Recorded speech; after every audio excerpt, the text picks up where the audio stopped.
या 5 दिवसीय योग शिबिराचं आयोजन doctor Rajendra Gode college of pharmacy, art of living आणि राष्ट्रीय सेवा योजना यांच्या वतीने या सुंदर कार्यक्रमाचं आयोजन करण्यात आलं होतं.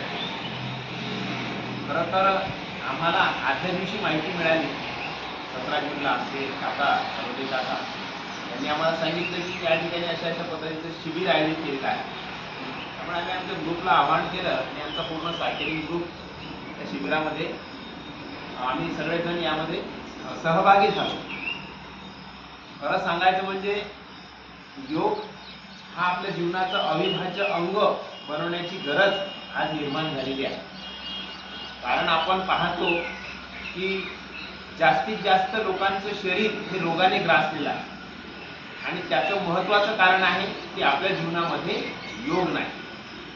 तर योग म्हणजे काय हे आपण 5 दिवस झाले ऐकत आहोत सातत्याने. योगाचा अर्थ आहे जोडणे. शरीर, मन आणि श्वास यांना एकमेकांशी जोडण्याचं काम योग करत असतो.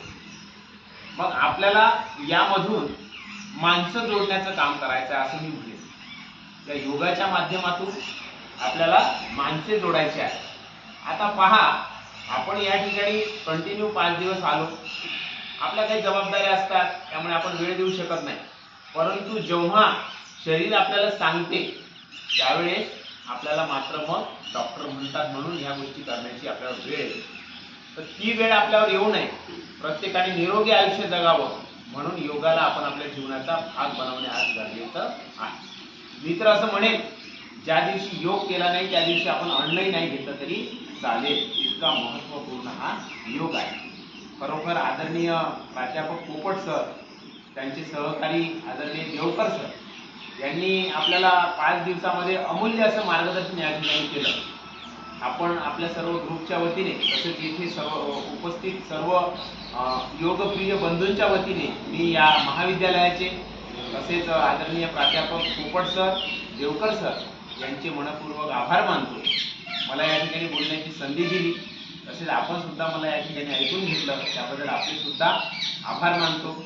आणि सर्वजण हा योग निरंतर चालू ठेवावा अशी एक आपणाला विनंती करतो. कारण आपल्या जीवनामध्ये जेव्हा असं म्हणतात की आहार जो आहे तो औषधासारखा घेतला पाहिजे. मीठ आहारी असलं पाहिजे माणसाने. आहार हा औषधासारखा घ्या, नाहीतर औषधही आहारासारखी घ्यावी लागतील. म्हणून प्रत्येकाने सुदृढ राहा, सशक्त राहा. आपल्याबरोबर आपल्याला समाज सुद्धा सुदृढ आणि सशक्त कसा करता येईल असा प्रयत्न आपण करण्याचा प्रयत्न करूया. पुन्हा एकदा सर्वांना या योगी बनण्यासाठी आणि या पूर्ण वर्षभरात आपण सातत्याने योग करावा यासाठी विनंती करतो आणि थांबतो. जय गुरुदेव.